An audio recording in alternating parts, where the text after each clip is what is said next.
BJP नेता Mithun Chakraborty 9% Hindu voter को focus करिसेंती। पश्चिमबंगरू Mamata Banerjee सरकार को विदा करने को हेले 9% हिंदू भोटर को बाहर को आसी भोट करने को पड़िबो। सबु हिंदू को एकाठी हेबाकु पड़िबो। एहा ही ममता सरकार को उपाड़ी फोपाड़ीबार एकमात्र बाट बोली मिथुन कहिसेंती। अभिनेतारू राजनेता बनिथिबा मिथुन चक्रवर्ती पूर्वरु मध्य 9% हिंदू भोटर को फोकस करथिले। बीजेपी सह सेमाने ठिया हेले राम राज्य प्रतिष्ठा होई परिबो बोली कहिथिले। तेबे प्रश्न उठुची एही 9% हिंदू किए? 9% हिंदू किए? बीजेपी नेता मिथुन चक्रवर्ती जो 9% हिंदू भोटर को कथा कहउचंती सेमाने हेउचंती सेही वर्ग जो माने भोट देबाकू घरु बाहरंती नाही। मिथुन को पूर्वरु पश्चिमबंग विधानसभार विरोधी दल नेता शुभेन्दु अधिकारी मध्य एही भोटर संपर्क में कहिथिले। गत निर्वाचन रे प्राय 10% हिंदू भोटर मतदान करनथिबा कहिथिले शुभेन्दु। गत मास पूर्व मेदिनापुर जिल्लार हळदियारे सनातनी एकजुटता रैली रे एहा कहिथिले शुभेन्दु। एहा परे मिथुन चक्रवर्ती समान वर्गर भोटर को आह्वान दैछंती। काहेकि 9% हिंदू को फोकस?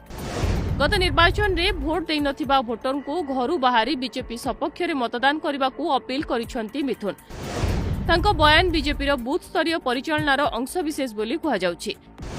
एथिरे मतदाता को घरु मतदान केन्द्र पर्यंत आनिबा सह बीजेपी को भोट देबा पर्यंत दल फोकस करे। एथिपाई बूथ स्तरीय कर्मकर्ता को दायित्व दिया जाए। गत विधानसभा निर्वाचन में पश्चिमबंग में मुख्य विरोधी दल पलटिथिबा बीजेपी रो भोट शेयर टीएमसी तुलन में 10% कम थिला। तेणु 9% भोट को मिथुन फोकस करुथिबा कहा जाउछि। 9% भोट गणित 2021 निर्वाचन में 48.5% भोट शेयर सह 213 सीट जीतिथिला शासक टीएमसी। यह सह दल राज्य में क्षमता को आसीथिला। द्वितीय रे रहिथिबा बीजेपी 77 सीट जीतिथिला। दलर भोट शेयर थिला 38.5%। बीजेपी मतरे मतदान करिनथिबा 9% भोटर जदि गत निर्वाचन रे बीजेपी को भोट देइथान्ते तेबे उभय बीजेपी और टीएमसी रो भोट प्रतिशत मध्य रे खूब कम व्यवधान रहिथान्ता। एपरिकी एभली स्थिति रे किछि भी होई परिथान्ता। आसंता वर्ष पश्चिमबंग रे विधानसभा निर्वाचन हेबाकू जाउथबा बेले आगुआ सक्रिय होईछि बीजेपी। एथर कोनोसी दिगकू हाथ छड़ा करबाकू चाहुनी दल। आ सेतिपाई शुभेन्दु अधिकारी हुंतु कि मिथुन चक्रवर्ती भिन्न भिन्न जगह रे सनातनी एकजुटता रैली करबा सह हिंदू भोटर को एकाठी होई बीजेपी को भोट करबाकू आह्वान देउछंती।